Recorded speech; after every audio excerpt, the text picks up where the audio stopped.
Hi there, my name's Bill. I'm 64 years old. I served for 30 years odd in both the Army and the RAF Regiment. Came out and helped run a yacht delivery company for several years, delivering yachts all over the world. Then I worked for the National Trust, running a steamer for them up in the Lake District, which was kind of fun as a retirement job. And then I retired early and moved out here to France, to the Dordogne. But I realised there was something missing in the whole deal, and that was a bike, a motorbike. I'd always had bikes, mostly Triumphs. Well, the first bike I had way back was an Ariel 600 VB single, an old sidecar bike with a massive sprocket on it, side valve, the whole deal. Quite a beast. But everything after that's been Bonnevilles, trophies, that kind of thing. And I sold the last one, a Trophy 900, modern variant, before I came out here. I said I've been hard at it the last 3 years working on the house, and now I'm down to fitting skirting boards and the like, so I need something else. So I've watched all the publicity, watched all the films, Norley on Itchy Boots, Old Man Ronin, Nathan the Postman.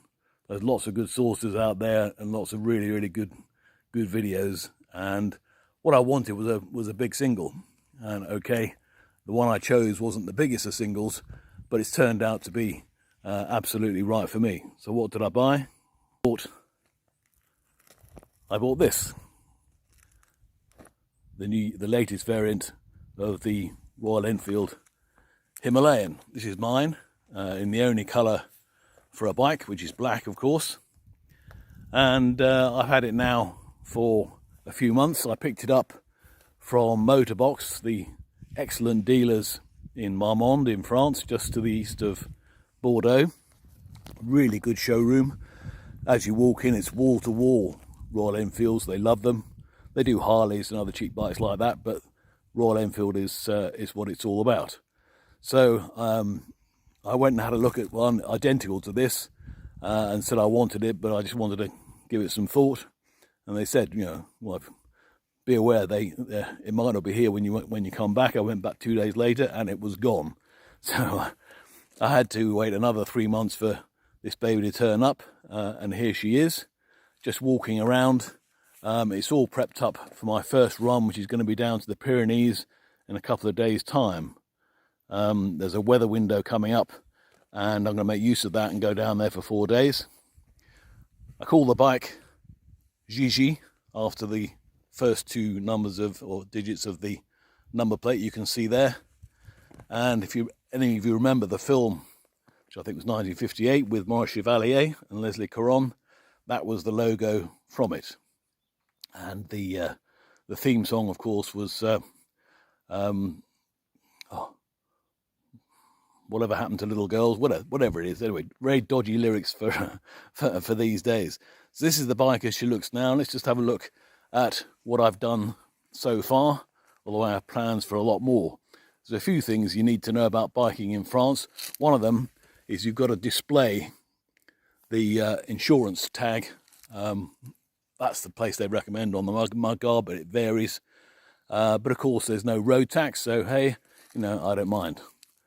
Tyres on this are the Indian make Seat, and I'm not going to go into all the deal of all the horsepower and all that kind of thing. There's dozens of videos about that. You know all about it. The tyres are all right. When they wear down, I'll be putting a pair of Avon Trail Riders on. I always use Avons. Brilliant tyres, always work well, and of course they're made in Britain. The brakes are supposed to be a Brembo derivative. When I picked it up and rode it back to here, first time I pulled on the brakes at a roundabout, I thought if I didn't have a back brake I wasn't going to stop at all. Fortunately, the back brake on this is really good, and to be fair, once the front brake is bedded in, it does work pretty well. But with the shiny pads and everything, it was a bit of a nightmare the first time. Looking around, people have said that the sump guard is flimsy. I'm not sure I agree. That's really quite substantial and not expensive to replace. If you ding it, it's easy to replace out.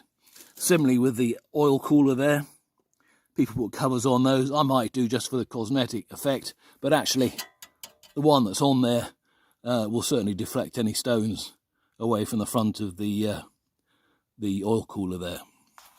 Coming up, I haven't yet got some bags for the newly designed side rails on there, but I will do for a longer trip. But I'm only going away for 3 or 4 days, so these panniers that it came with, the Motorbox did a very good special with those already fitted. There's plenty of room in there for my tools, bits and pieces, clothes, etc. For that long.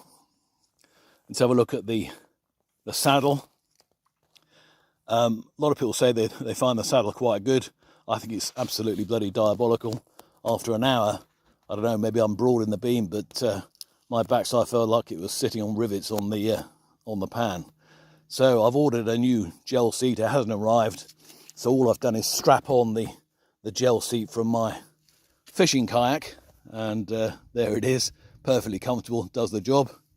This bum seat on the back is purely stowage for my disc lock and security chain. It's a useful place to put it. It's nice and central, and it's as if it's got a pillion passenger on board. Moving around then, like I say, it's registered in France, but just so there's no mistake, there's a couple of Union flags on there. I've added reflective panels to the backs of the panniers, because I do like to be seen, particularly the way they drive here, and particularly in France. And there's also some forward-looking reflectors on there. You might not think that's aesthetically pleasing, but I'd rather be seen and not flattened. Looking in here, you see the clutch adjustment, and I've just taken that up a little bit. The last time I rode it, it was getting a bit finicky finding neutral, and I checked the clearance at the handlebar. It's supposed to be 2 to 3 millimeters, and it was about 5, so I just took that up a little bit, and that's very quickly sorted that out. I've never had a bike without an oil dipstick before. You've got the filler here, but you've got a very clear window. It's on the side stand at the moment, so the oils kind of disappear, but when it's on the center stand, it's very clear, so no problems there. But the whole thing is just as I remember old Bonnies and that being, everything is easy to get at. The only thing that was at all difficult, I fitted a power takeoff here for the phone, and it also has a 12 volt which I'll use for the compressor when I need to pump tyres up, anything like that. It's got a little on-off switch on it, and you have to run the cable for that. You can see the red cable there, round through here and under the tank. And I remember tanks just being isolate, the taps lifted off, and under here there's all sorts of sensors and pipes and God knows what. So I lifted it enough to get through to the battery under here and put the terminals on. I wouldn't really want to be in the game of taking it right off if I could avoid it. So leading on to the main issue I've had with it, which turned out to be not an issue. Those of you who've looked at these at all know you've got the new Tripper sat-nav here, which I'm getting used to. I think I quite like it. But here is the compass, or what I was expecting to be the compass. And if we turn it on, after it goes through the startup routine, you'll see it displays N. However, when I was riding along, it either displayed N or a series of other digits and nothing to do with compass direction. And similarly, to the left here, there's supposed to be a gear indicator on there, according to all the brochures and all the films you see. So as far as I was concerned, there were 2 faults with it right from the outset. When it went for its first service to Motorbox at 500 Ks, I told them about it. They were very good. They scratched their heads, couldn't think of a reason why. There are workarounds where on the gear indicator, if you disconnect the battery and reconnect, it's supposed to reassert it. It did nothing. And similarly, we're trying to calibrate the compass by driving in a figure of 8. That did nothing.